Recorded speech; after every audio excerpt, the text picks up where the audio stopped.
आज संसार में कैसे कैसे लोग हैं। यदि आप अच्छे काम करेंगे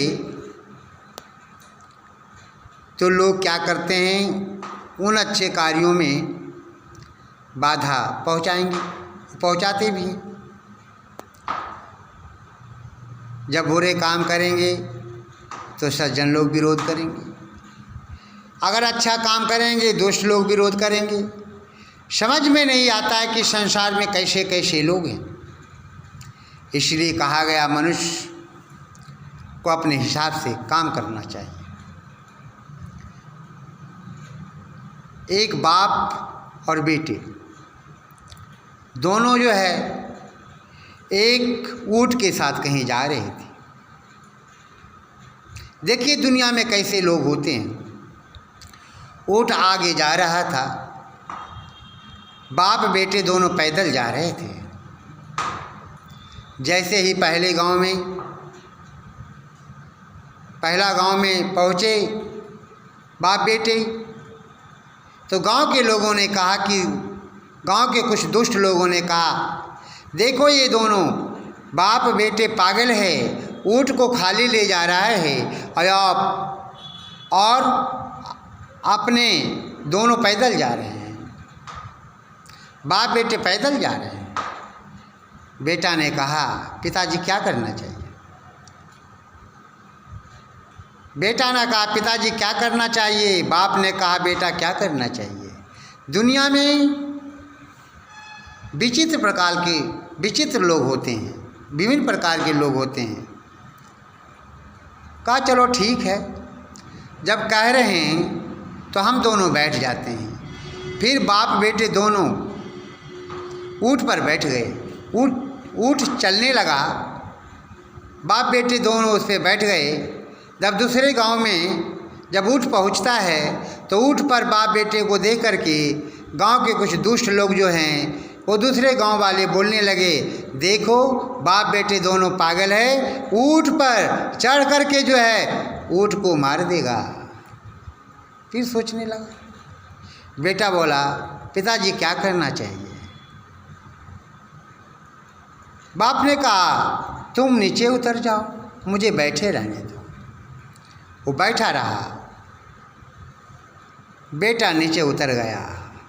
जैसे ही तीसरे गांव में ऊंट पहुंचा कि ऊंट पर उस बूढ़े व्यक्ति को देख करके गांव के लोग बोले कि देखो बुढ़ावती में जो है इसको ऊंट पर चढ़ने का शौक है और बेटा पैदल जा रहा है। फिर बेटा को ऊंट पर बैठा दिया और स्वयं बूढ़ा जो था वो नीचे उतर गया और स्वयं चलने लगा, पैदल चलने लगा। चौथे गांव में पहुंचा, गांव के लोग मिले और वहाँ मिलने के बाद कुछ लोग बोले कि देखो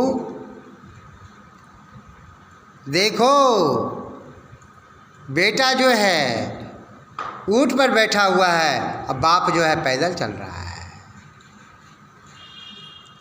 तो कहने का मतलब ये है कि दुनिया इस प्रकार की है। दुनिया आपको चलने नहीं देगी, अच्छे काम करेंगे तो जीने नहीं देगी और मरने भी नहीं देगी। और जब व्यक्ति मर जाता है, क्या हमारे हिंदू संस्कृति की विडंबना है, जब व्यक्ति मर जाता है, मरने के बाद क्या करते हैं, उनकी मजार पे जा कर के फूल चढ़ाते हैं।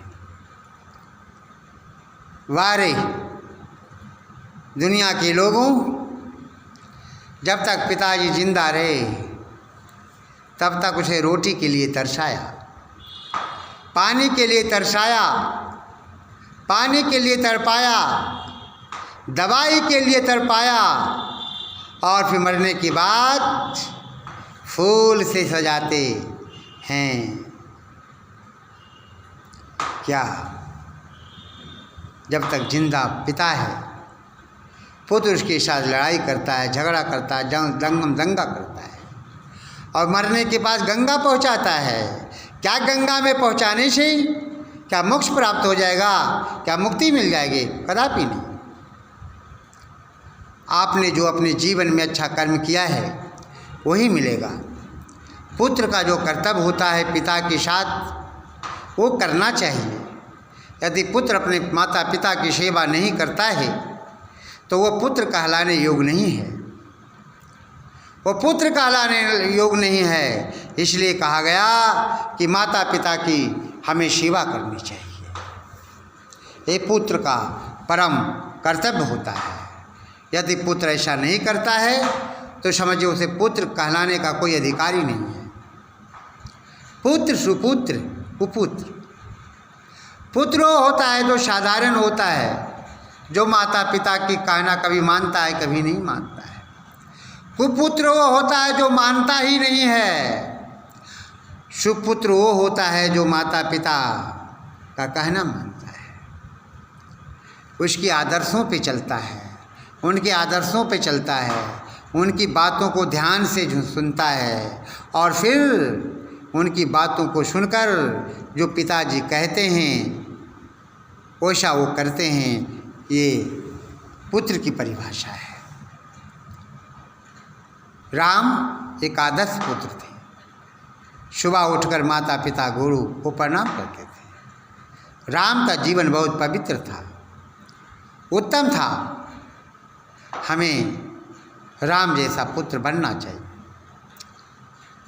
सरवन का नाम आपने सुना होगा। उन्होंने अपने माता पिता अंधे माता पिता को सभी तीर्थों में एक बहंगी पर बैठा करके घुमाया। अरे पुत्र हो तो ऐसा पुत्र हो जिस सरवन ने अपने माता पिता अंधे माता पिता को कंधे पर बहंगी बना करके दोनों परलों में बैठा करके पूरे तीर्थ स्थान करवाया है, घुमाया है। पुत्र हो तो ऐसा। यदि अपने माता पिता की बातों को नहीं मानता है तो पुत्र कहलाने योग्य नहीं है। इसलिए मैं ये कहना चाहूँगा कि दुनिया में विभिन्न प्रकार के लोग हैं। अच्छा काम करेंगे तो लोग आपको करने नहीं देंगे, बुरे काम आप करेंगे तो लोग उकसाएंगे। अब बुरे कामों में जब आप फंस जाएंगे, जब आपकी बदनामी होगी तो लोग हंसेंगे या वही जो आपको कहा है बुरे काम करने के लिए वही फिर मजाक उड़ाएंगे। इसलिए स्वामी दयानंद सरस्वती ने लिखा है कि हमें वेदानुकूल आचरण करना चाहिए। वेदों के सिद्धांतों को अपने जीवन में उतारना चाहिए। जो मनुष्य वेदों के सिद्धांतों को अपने जीवन में नहीं उतारता है उसका जीवन बेकार है, व्यर्थ है। इसलिए हमें अपने जीवन में वेदों के सिद्धांतों को अपने जीवन में उतार कर अपने जीवन को महान बनाने का प्रयास करना चाहिए। इसी में आपका भला है, हमारा भला है। स्वामी दयानंद ने कहा था, कृवंतो विश्वमार्यम, सारे संसार को हम आर्य बनाएंगे। जब व्यक्ति स्वयं आर्य नहीं होगा, श्रेष्ठ नहीं होगा, संसार के लोगों को क्या वो आर्य बना सकता है? कदापि नहीं बना सकता। हम शराब पिएंगे, दूसरों को कहेंगे शराब मत पियो, क्या वो मानेंगे? वे कहेंगे कि शराब पहले स्वयं आप पी रहे हैं, हमें उपदेश करने चले हैं। इसलिए हमें पहले अपने जीवन को पवित्र बनाने का प्रयास करना चाहिए, कोशिश करनी चाहिए। यदि हमारा जीवन पवित्र हो गया, पुनीत हो गया, तो निश्चित है हम अच्छे बन गए, श्रेष्ठ बन गए। यदि वेदानुकूल हमारा जीवन नहीं है, वेदानुकूल हमारा आचरण नहीं है, तो हम फिर मनुष्य कहलाने योग्य नहीं है। हम मनुष्य नहीं कहला सकते। इसलिए हम यही आपसे कहेंगे कि वास्तव में वेदों के सिद्धांतों को अपने जीवन में उतारते हुए तदनुकूल आचरण करना चाहिए। दुनिया क्या कहती है, क्या नहीं कहती है, इस पर हमें ध्यान नहीं देना है। दुनिया के लोगों पर अगर ध्यान देंगे, उनकी बातों को मानेंगे, तो निश्चित है आपका जीवन बर्बाद हो जाएगा। दुनिया आपको ना जीने देगी न रहने देगी। ऐसे ऐसे लोग अभी भी समाज में पड़े हुए हैं। संसार ना कभी अपना हुआ है ना कभी अपना होगा। स्वामी दयानंद सरस्वती ने क्या किया था? दुनिया के लोगों की भलाई के लिए अपने को कुर्बान कर दिया। 18 बार जहर के प्याले पिए और अंत में इससे भी नहीं रहा गया तो दुष्टा नन्ही वेश्या ने जगन्नाथ के माध्यम से दूध में कांच घोलकर पिला देने के लिए कहा। जगन्नाथ ने कुछ लोगों ने प्रलोभन दिया और दूध में कांच मिला करके पीसी हुई कांच को मिला करके दयानंद को पिला दिया और दयानंद देख नहीं पाए। उसको रात्रि का समय था। जब दर्द होने लगा तो जगन्नाथ को बुलाकर पूछा। जगन्नाथ ने सारी बातें बता दी। दयानंद गुस्से में आए और कहा कि भाग जाओ यहाँ से। जब हमारे भक्तों को मालूम हो जाएगा, हमारे अनुयायियों को मालूम हो जाएगा तो तुम्हें मार डालेगा। जगन्नाथ, तुमने अच्छा नहीं किया। मैंने सोचा था कुछ दिन और दुनिया में जीऊँगा और वेदों का प्रचार करूँगा, लेकिन मेरे सपनों को पूरा होने तुमने नहीं दिया। जिस दयानंद ने अपना घर बार छोड़ा, माता का परित्याग कर दिया, पिता का परित्याग कर दिया, घर बार छोड़ दिया और सोचा था कि दुनिया के लोगों को हम अच्छे मार्ग बताएंगे, वेदों के अनुसार अपने जीवन को बिताएंगे और वेदानुकूल आचरण सबको बनाने का प्रयास करेंगे, लेकिन ये दुनिया अपनी नहीं हुई, ये संसार अपना नहीं हुआ। अरे दुनिया के लोगों, मैं आपसे ही कहना चाहूँगा, दयानंद ने क्या बिगाड़ा था आपका? दयानंद तो इतने ही कहा था कि वेद परमात्मा की वाणी है, वेदों के आधार पे अपने जीवन को व्यतीत करोगे तो निश्चित है आपका जीवन महान बनेगा। अरे दयानंद ने क्या बिगाड़ा था? लेकिन जब दयानंद को भी लोगों ने नहीं छोड़ा तो हम लोग आप किस गली के हैं, किस मूली के हैं? दयानंद था, निराला दयानंद था। दयानंद ने लोगों की भलाई के लिए अपना संपूर्ण जीवन लगा दिया, लेकिन लोगों ने बदले में क्या दिया? जहर का प्याला दिया। वारे दुनिया के लोगों, दयानंद ने मानव जाति की भलाई के लिए, मानव जाति के उद्धार के लिए अपना संपूर्ण जीवन लगा दिया और फिर दुनिया के लोगों ने क्या दिया? भलाई के बदले जहर का प्याला पिलाया। ये हमारे संस्कृति की पहचान है। यदि दयानंद को आपने नहीं समझा, जिस व्यक्ति ने दयानंद को नहीं समझा वो अपने को नहीं समझा, और जिसने अपने को नहीं समझा वो दुनिया को नहीं समझा। जिसने दयानंद को समझा था, दयानंद को कौन समझा? दयानंद को स्वामी श्रद्धानंद ने समझा था। दयानंद को पंडित लेखराम ने समझा था। दयानंद को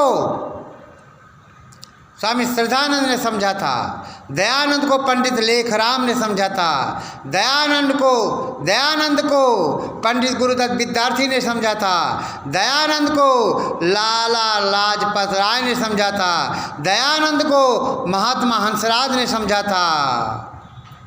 दयानंद को स्वामी ओमानंद ने समझा था। दयानंद को स्वामी त्यागानंद ने समझा था।